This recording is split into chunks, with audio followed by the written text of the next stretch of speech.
Hey, welcome to ReTalk.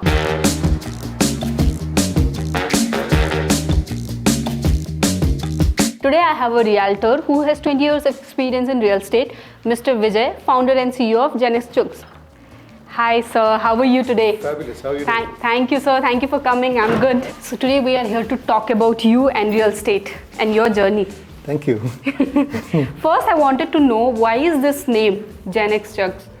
Actually, my name is Vijay Chugani, so most of my friends call me Chugs. In fact, all of them call me Chugs, and they said, whenever you set up a business, make sure Chugs is in it. And Zen means peace of mind. So Zen into Chugs is, when you do business with me, you will have peace of mind. And in real estate, I've achieved that 100%. Great. I wanted to know more about you, sir. Like, where are you from and about your journey? We are Sindhis basically, but after the partition, we've settled here. I think this is the third generation in Bangalore.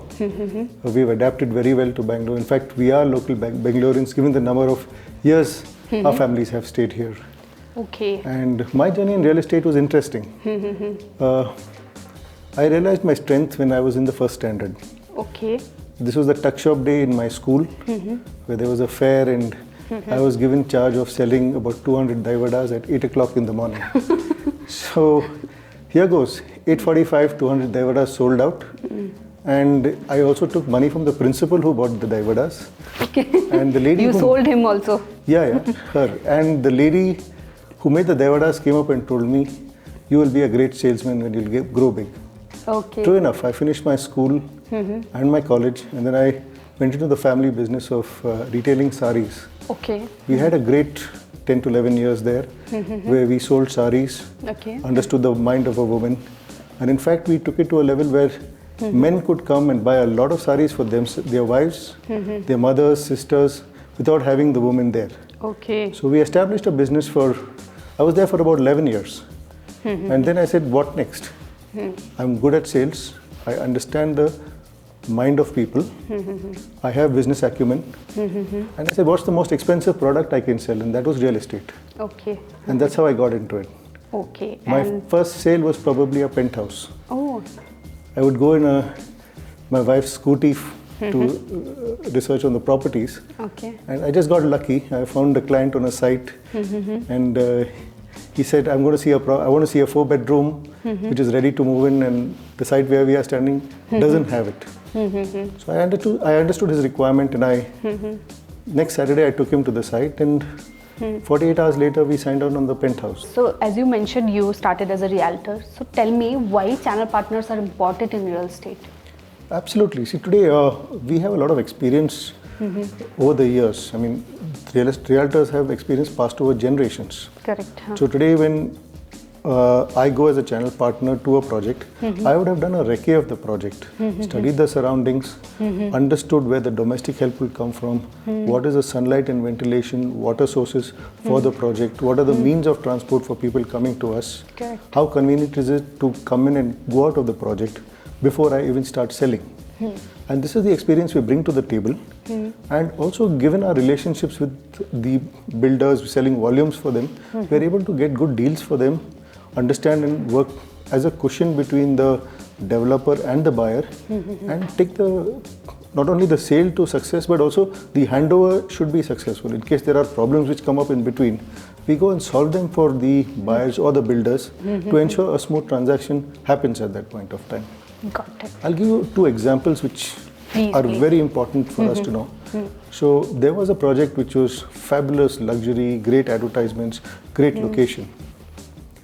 People just bought it because of the concept. It was brand new, fresh, till the building came up. And when they walked into the building for the first time, or their homes for the first time, 70% of the project was facing a graveyard. So if a person had paid about 5 crores for that apartment, when it was being constructed, he was not able to sell it for 4 crores because no one likes to live facing a graveyard. So this is where a realtor is necessary. He brings expertise to the table.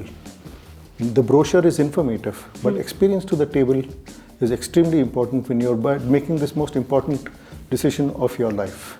Fair enough. If you're investing in real estate, there was a case where a top builder sold a good project in a great location. Unfortunately, the project on 2 sides had commercial buildings, office buildings, and the metro on the front. Okay. So 7 years later, when the project was handed over, the buyer could not even get the amount he had paid for. He had made a big, though the location was great, probably the surroundings were not great. Understood. This is where a realtor will guide you. We in fact guide a person on numerology, vastu, to ensure that their investments also are done correctly. Wow. This is why you need a realtor. So as you mentioned, your first sale was a penthouse. And when was that? How old? I would How say long? about 18 to 19 years back. So 19 years back, you have sold a penthouse. So I assume you do luxury only. Predominantly luxury. Oh, perfect. What is the current luxury market in India, you feel? See, I think the luxury market is just starting to kick off actually. For the amount of money which is there with people today, the luxury market we are only touching the tip of the iceberg. Going forward, I think the number of zeros in every transaction is only going to increase. But the luxury market in India is predominantly going to be within gated communities. Okay. Like a luxury apartment complex will sell well, or a villa in a community with all the amenities would sell better than standalone luxury assets. Understood. And even the way it's going today, even most top realtors will be able to buy luxury assets very soon. The market has boomed, and I think today India stands at a place where the luxury market has just taken off. Yes. So good times for the luxury market. Let's talk about your 3 most favorite business moments. When I sold my first penthouse, we actually reached the site and realized the lift was not working there. Okay. So this was 12 stories high, and Oh God. only the lady had come with a newborn and a 2-year-old child. So we came all the way there, and we had to see the penthouse. So you had traveled. So I carried the 2-year-old baby, and the lady actually carried her newborn baby, and we walked up to the 12th floor. Oh my God. And I made it sound so easy that I'm carrying babies every day up when I go to show a site visit. But the visit went off very well, and the next day we actually signed on the penthouse. Wow. My second most important moment in my real estate would be I had gone to sign some documents with the CEO of a leading food brand. Okay. And no one was at his house. And we finished signing, and he said, "You've come first time to my house, and this is a special occasion, so you can't leave my house without having tea."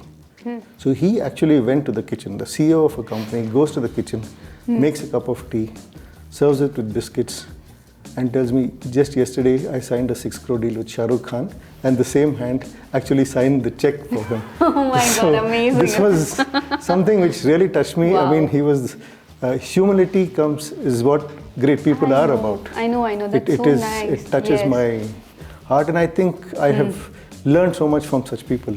Yes. And the third moment, I think, was the gentleman had come down from Kerala, and I was to show him properties on the third day because he had fixed up with other people. So on the third day, when I picked him up from the hotel, before getting into my car, he said, "I wasted 2 days. People don't seem to understand my requirement. I want a luxury apartment, exclusive with exclusive people in it. Okay. And I've been shown everything except that. So can you show me this?" I said yes. I took him to one location, loved the apartment, chose the apartment in the complex, and he said, "I want to meet the owner of the company right away."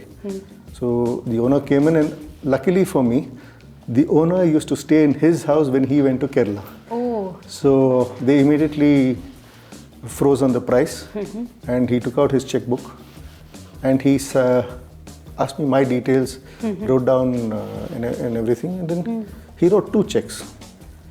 One to give the builder, and I think the second one maybe was for me. But here's the thing, before he gave the builder the check, he said, "Here's your check first, because you understood what I want and gave it to me at one shot." This is the first time in my life that before the builder is paid, I have been paid for my services. I mean, it was touching. Rather than pitching him everything in the market, you understood and pitched accordingly. So we did it in one complex, it was done. Wow. So that is one of my favorite deals, if you ask me. So the last question I wanted to ask from you, as you have 20 years of experience as a realtor, and you are somebody who understands customers' requirement, and because I've been dealing with a lot of channel partners, somebody who is fresh, has just started. So what would be the 3 advices you wanted to give them, somebody who has just started as a realtor? I think the first thing is be on time. Not be on time, be 10 minutes before your appointment. Perfect. This is when you come prepared for the meeting. You're calm, cool and composed and take your client in the right frame of mind. Even if you're late by 5 minutes, call up your client and tell him you're going to be late. And if your client is late by even 1 hour or 1.5 hours, don't lose your cool. Reorganize your meetings. You make calls, go around the place, see if you can find a new opportunity to do business, and be there when your client is scheduled to come. Or just simple, don't do anything. Go have an ice cream, keep yourself happy. So when your client comes, you're in a happy mood. Yes. So I think that's one tip. The second thing is always put yourself in the shoes of the client. Real estate is probably a very important decision. Someone who buys real estate will be probably paying off his loan in 20 years. So it has to be the right choice for him. So always put yourself in your client's shoe. Will you buy that property if you had that kind of money or you were in his situation? If the answer is yes, sell him the property. The third is, I think, switch off your phone for 1 hour a day and give yourself time to recharge and rejuvenate. So the next day you're back as a hero. This is very helpful. I've started this very recently. I've started taking a day complete off from phone. Yeah. And this is actually very helpful. I just started, but I could see that difference. Do it for an hour or two. Go play a sport, go to the gym, go for a walk without your phone. Away from phone, totally cut off. You need to recharge and rejuvenate so that you will come back with a bang the next day. Exactly. That's another important tip, I would say. Yes. Perfect, sir. Thank you so much for your time. It was so great having you, and thank you so much, sir. My pleasure.